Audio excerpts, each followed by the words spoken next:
Hola, ¿cómo estás? Espero que estés súper bien.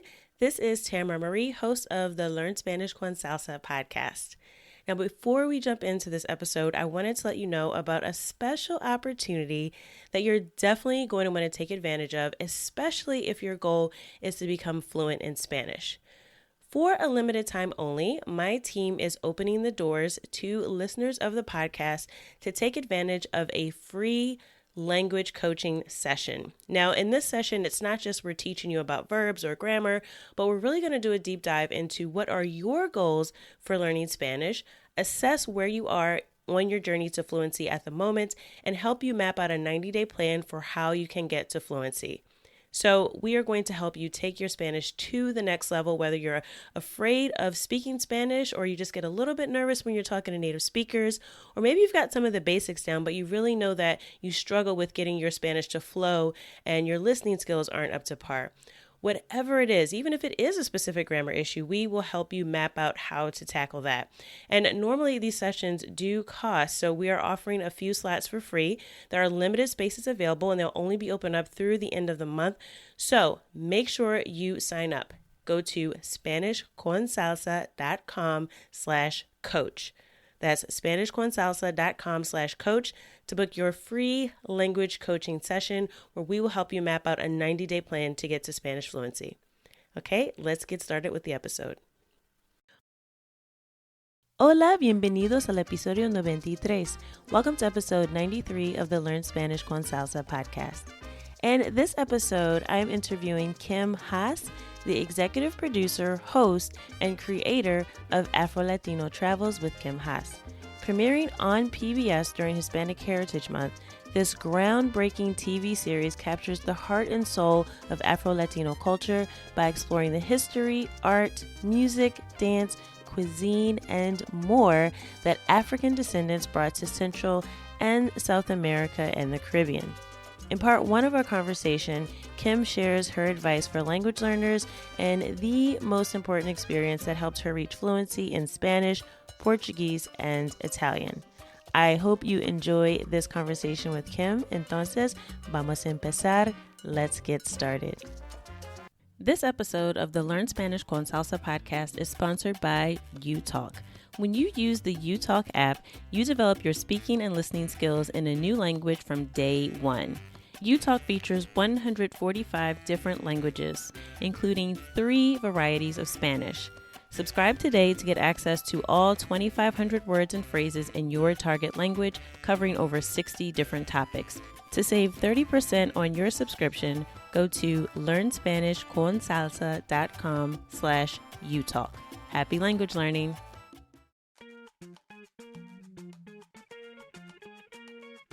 Bienvenidos! Welcome to the Learn Spanish con Salsa podcast, the show for Spanish learners that love music, travel, and culture. Close your grammar textbooks, shut down the language apps, and open your ears to how Spanish is spoken in the real world. Let us show you how to go from beginner to bilingual. Here is your host, certified language coach, Tamara Marie.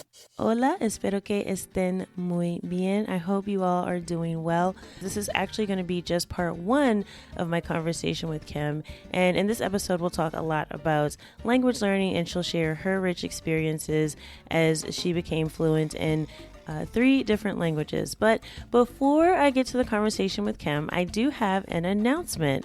So as I mentioned, this is episode 93. So we are coming very close to episode 100 of the Learn Spanish con Salsa podcast. And to celebrate our 100th episode coming up very soon, actually next month, we'll reach episode 100. We will be doing giveaways throughout this month and next month to celebrate our landmark 100th episode.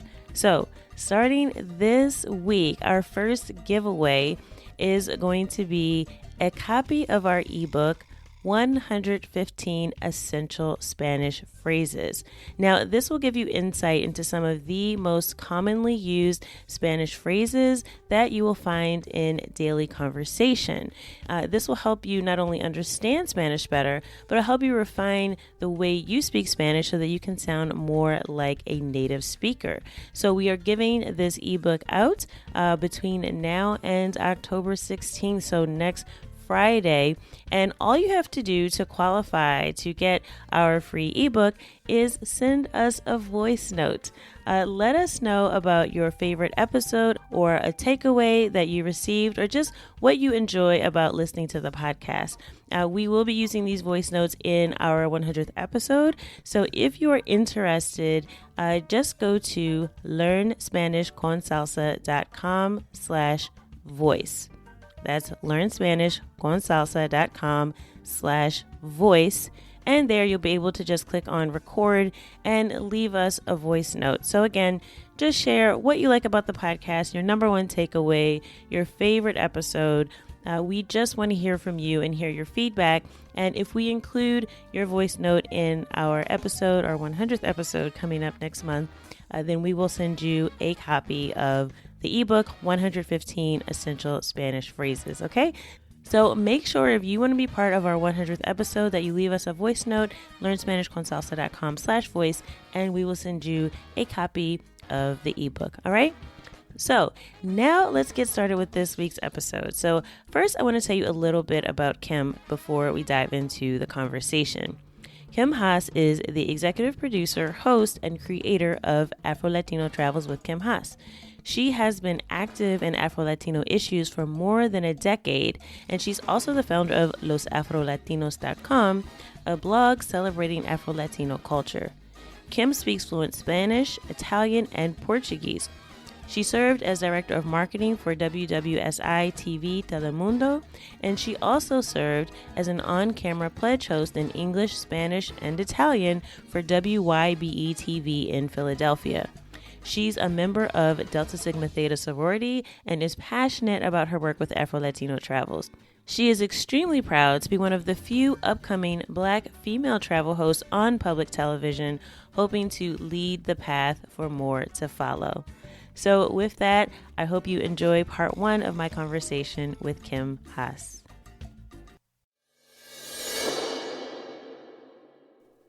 Hola, Kim. Bienvenida. Welcome to the Learn Spanish con Salsa podcast. Bueno, hola, Tamara. Muchísimas gracias. So to start out, if you could just share a little bit about you and what it is that you do.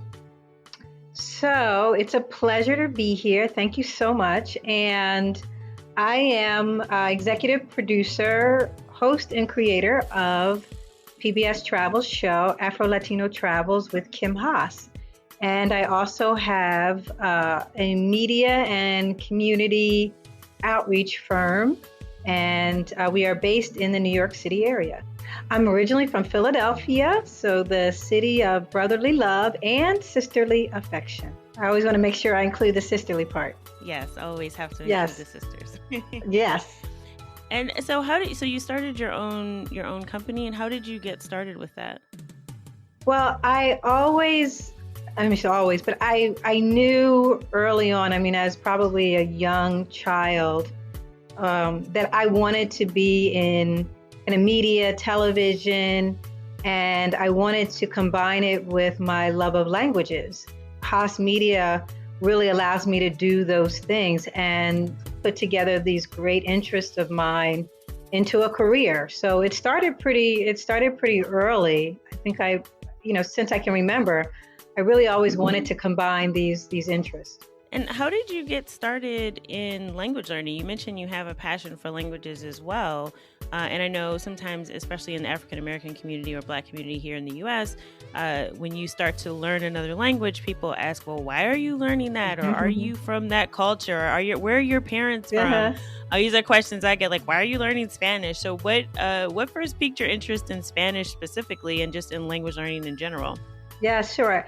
Well, I love to tell this story because it just means so much to me. My grandmother took me to Acapulco, Mexico, when I was about 7 or 8 years old. And I can remember that someone taught me to count to 20 in the hotel lobby. And from that day on, I can't remember not being involved in languages and culture and wanting to travel. So my grandmother, I owe it all to my grandmother, who really started me on this journey. And she had just a huge, huge heart, loved people, loved traveling, and she opened the door to me for this incredible journey. And so it's due to my grandmother. I mean, no doubt, she's the inspiration, and she's where all of this comes from. My grandmother took me to Hawaii, and we traveled, and she loved to travel, and she just really opened up this world to me. And so since then, I've always loved to travel. I always love to encourage people, no matter how old they are, to travel, to get out, to go see. So if anybody comes to me and asks me, oh, should I go? I say yes. Should I go to such and such a place? Should I study abroad? I'm thinking about studying abroad. I say yes, yes, yes, and yes. And so I try to really encourage people, no matter what your circumstance or situation, is to travel. And it's just so important. So I was just so fortunate that my grandmother shared this with me, and at such an early age. Yeah, that is amazing. I know a lot of folks just don't ever get exposed to that. I mean, I think a lot of it is what we see growing up and what we see around us and who we have modeling for us. And if we've never seen someone just pick up and travel without fear, or seen someone decide to learn a language, we might not ever attempt it because it's just not around us. So I think that's amazing that you had that influence from such a young age and were able to really carry it through to make a career out of it. So I'm really impressed by that. Thank you.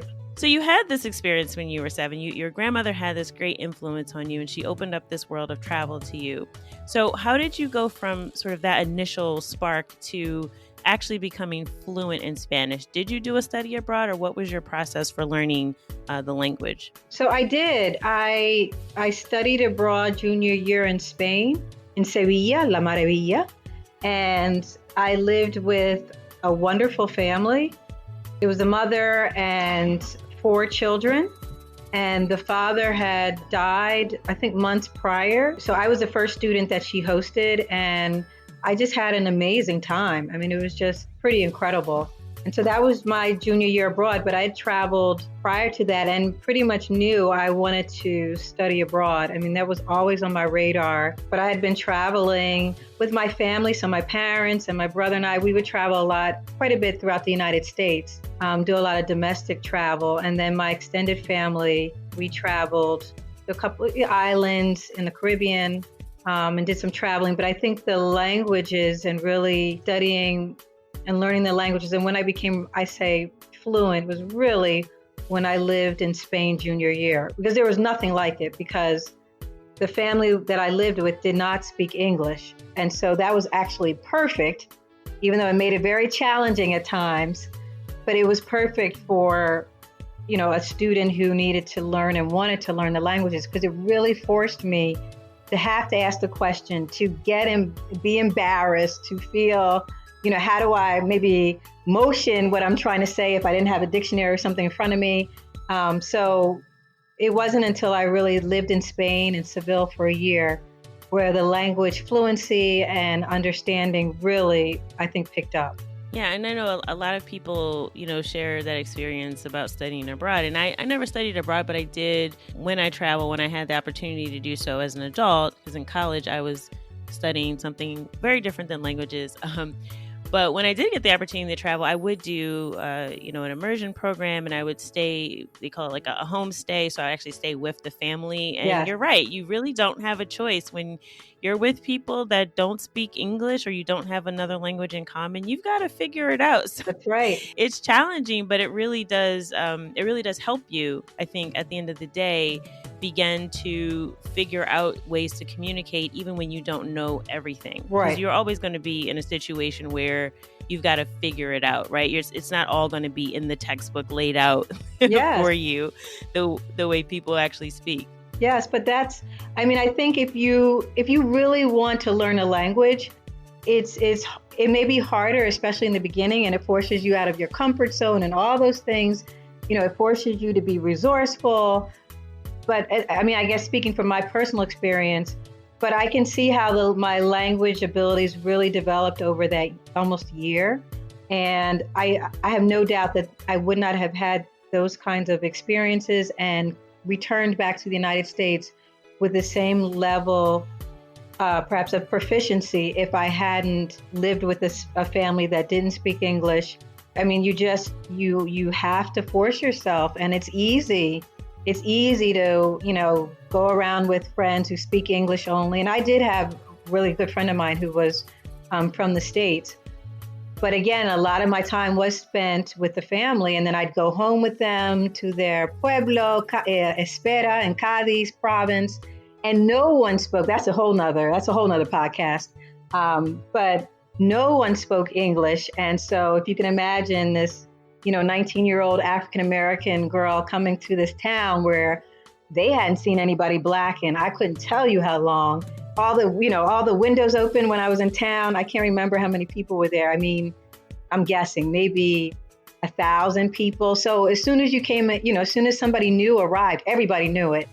And it was one of those, it's a whitewashed town in Andalusia.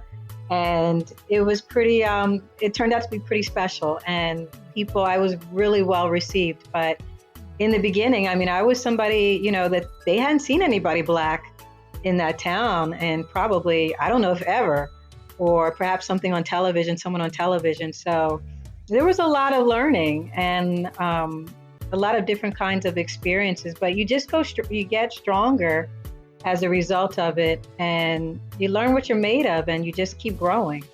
Right. And I can imagine that there was a lot of curiosity, and they probably asked you a lot of questions about not just being, from the U.S., but also, as you mentioned, as I've heard, I've never been to Spain, but I've heard that there's not a large population of Black people in Spain, and the ones that are there tend to come from like Northern Africa, and right. There's also a population from the Middle East, and that there's, varying degrees of, I don't want to say xenophobia, or just how people perceive people that are from Africa and that are from Arab-speaking countries. So I'm wondering how you were received there. You said that people were friendly, but I'm sure they were pretty curious about who you were and where you were from.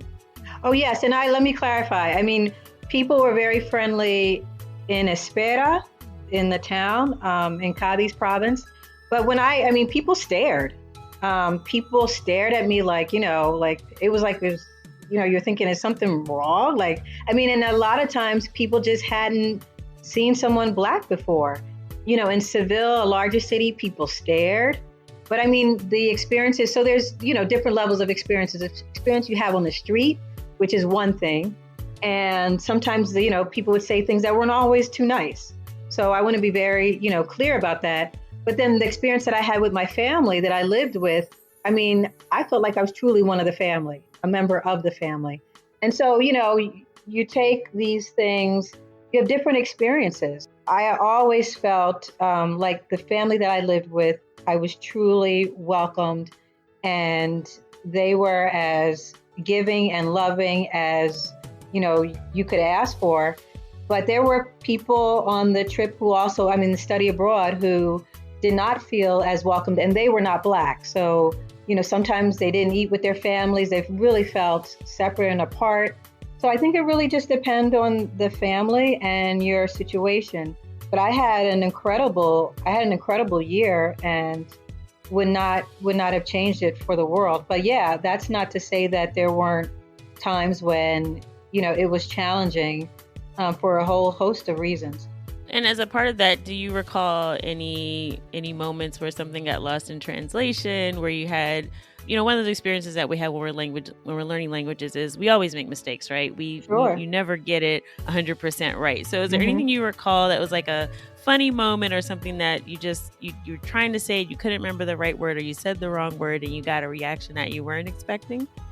Oh my gosh, I can't remember one particular instance, but I can just remember when I first arrived. I think it must have been summer. So before school started, Nina, the mother, she, greeted me when I came in. So we're arriving after being on the train from Madrid, and I think she was asking me, looking, like, did I want to shower? Do you want to go to the bathroom and change?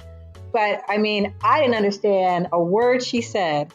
And, you're just thinking, you're studying Spanish in school, in high school, you think you have some understanding. And I just remember being totally clueless until we're like pantomiming and trying to, communicate with each other until finally, I understood what she meant. But I mean, that I can remember that was a real ordeal, just trying to, understand what she was saying and get used to her accent, the speed in which, she spoke. I mean, it's a whole host of things when you're trying to learn another language. There were just, let me tell you, I mean, a ton of experiences, I'm sure. But I mean, that was one, maybe just because it was my first day there, but that was one that I always remember because it turned out to be something just so natural and simple. Hey, you've been traveling for, however many hours, would you like to come up and change and use the bathroom? But I had no clue what she was saying. None. And I think it's funny. It's funny that I think the way that language is taught in school, that those are the things you often don't get taught, like something very Right. simple that you would think would be, it's part of day-to-day conversation, but, instead, I don't know how your experience was in school, but for me, when I first started taking Spanish, it was more like, hey, how do we conjugate verbs that end in AR? Not Right. like, oh, how do you say something practical? Like, I need Yes. to change my clothes and take a shower. Yes. Right? Yeah, no, absolutely. I mean, the things that you said, the practical things that actually, can get you to the bathroom, Right. those kinds of things. But you go into, the subjunctive and so forth, which is important, but, not when you're just arriving at somebody's home or, it's like you said, the very practical things, I think that are most important. So yeah, it opened my eyes about what I did and didn't learn in school, in high school. But it was, and I encourage everyone, I know we're living in a certain, period of time right now where things are truly, uncertain, but I think I encourage folks, if you can get out and study abroad for a month, 6 weeks, whatever it is, I say go, go, and go. Message well received, and I'm ready to go too. And I can't wait till things get back to normal Yes. because I will be traveling to some of the places that are on my bucket list. I want to ask you more about your Afro-Latino travel series, but first, before we get off of the language learning topic, I have a question for you, and this is more of like a personal thing because I started learning Portuguese after I learned Spanish, and I saw that you speak Spanish, Italian, and Portuguese. So I have to ask, how do you keep yourself from mixing up those three languages? Because I know they're very close in different ways. And even for me, when I first started learning Portuguese, I really ended up speaking Portuñol because I was mixing up Spanish and Portuguese all the time. Yes. So what strategies did you use to make sure you didn't mix up those three very similar languages? Great question. The last time, well, in school, I remember, because I went to the University of Pittsburgh for undergrad. So I remember one semester I had Spanish courses, Portuguese, and Italian. And that was a real doozy. I mean, I had to go, remember, before I went into the classroom, like to think, okay, which language am I going into? I mean, really, really focus. And it would take me a few minutes, as class started to wrap myself around which language and to really focus in on that. So it wasn't easy. And like you said, I mean, with so many similarities among the three, it can be really tricky. So that was the last time that I had all three at pretty much the same time. I also, just because I've spent more time really with Spanish and then with Italian and then Portuguese, because I spent some time in Brazil too. I often think about the endings, and because the endings of the words can also help guide me. So I sometimes will use that to try and focus in on that. Like Italian, tradizione, or tradición in Spanish. So I try and kind of remind myself and think about which language I'm working in. It's really putting, for me, one foot in front of the other and just saying a prayer. So you just go in and see what happens. Go Yeah, for it. Yeah, just I kind of mix it up and just, cross my fingers, somebody's understanding. Wow, yeah, you're brave to take all three at the same time, because I know usually people say if you're going to study multiple languages at once, that they should be very different, like something like Spanish and Japanese, because you can't really mix those up too much. Yes. But yeah, I decided to learn Portuguese because I was going to Brazil as well. And I was like, I'm going to prepare for my trip. This is pretty similar to Spanish. It shouldn't be so hard. And I just actually shared the story on the podcast the last few episodes about my trip to Brazil. It didn't go as planned, and I ended up in Argentina. I heard. But long story short, yes, it was a good one. So my brain had switched back to Spanish, and by the time I had got to Brazil, I was all mixed up. I mean, I was speaking Spanish. I was trying to think in Portuguese, but my brain wasn't clicking at first. It took me almost until it was time for me to leave Brazil before I actually got the hang of it again. So yeah. But you know what? I mean, what you just mentioned about the advice of, taking 3 different languages. But you know what? I mean, people always have rules, I mean, and maybe I shouldn't say it's a rule, but it's advice, right? But take what you want to take. I mean, I think study what you want to study. And those were the courses that I wanted to study. And I wouldn't have changed it for anything because that's what I enjoy. And those were the languages that I enjoyed, traveling to Brazil, studying Afro-Brazilian culture in particular. In undergrad, I spent 6 weeks in Taormina in Sicily. So, they're Romance languages, and obviously with their incredible similarities, but those are the languages that I wanted to study. And so I think if someone, is a little apprehensive but enjoys the languages, go for it. I mean, and then if you find that it's too much or it's maybe a little too crazy for you, okay, maybe step back. But I think, people make those suggestions and I heard them too, but I think people also looked at me funny when I said I was a Spanish major. It's like, oh, do you want to teach? And I was like, no, I really want to, get into Spanish language television and TV and combine them both. And people, when I said I was a Spanish major, just looked at me like, I was some kind of freak or something. I mean, you take it with a grain of salt. Yeah, and I always say that too. Like, you have to test things out for yourself. Right. People can tell you all sorts of things, but that's based on their experience. And exactly. Your goals are probably very different from their goals. So yeah, I like that. Just, there are rules, but I always say rules are meant to be broken. I'm a rebel. Absolutely. I'm a natural rebel myself. So, so yes, definitely. Take that advice, try things out for yourself and follow your interest and your passion. Because the bottom line is, if you're not interested in something, you're not going to want to do it anyway. Exactly. So just because someone says, oh, you have to learn Mandarin if you want to be in business, like they were telling us when I was in business school. Mm-hmm. Well, you know what? Maybe you don't want to learn Mandarin. It's okay. Yes. Do what you want to do and find out where your passions lie and how you can combine those. So I think that's really, really great advice to break the rules, right? I'm always all for that. Yeah. I mean, and live your life, do what you want to do. I mean, I just say go for it and live it the way you want to live it. And if you want to take 3 languages at the same time, go for it.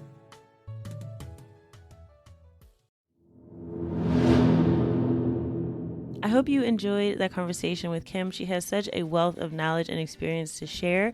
And we are not done. Tune in next Tuesday for part 2 of our conversation. We will talk more about her series, Afro-Latino Travels with Kim Haas, and we'll talk about how she got started and some of the surprising facts that she finds out in her conversations with African descendants in Latin America. It's a very, very eye-opening conversation as she shares her travel. So make sure that you're subscribed to the podcast so that you will be the first notified when we release that episode next week. And if you want to find out where you can catch Afro-Latino Travels with Kim Haas, where you live, make sure you go to our show notes page, learnspanishconsalsa.com/93.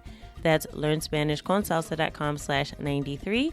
That is for episode 93 of the podcast. And there we will have a link to Kim's website where you can find all of the information about how to tune in to the series. So it is playing in different markets at different times. So you have to make sure you go in and check the listings in your area for the date and time that the show airs, but I'm telling you, you do not want to miss it. It's just a great, great show, and we'll talk all about it next week, and Kim will share a little behind the scenes of how she got started and some of the things that happened as she was traveling and filming the show.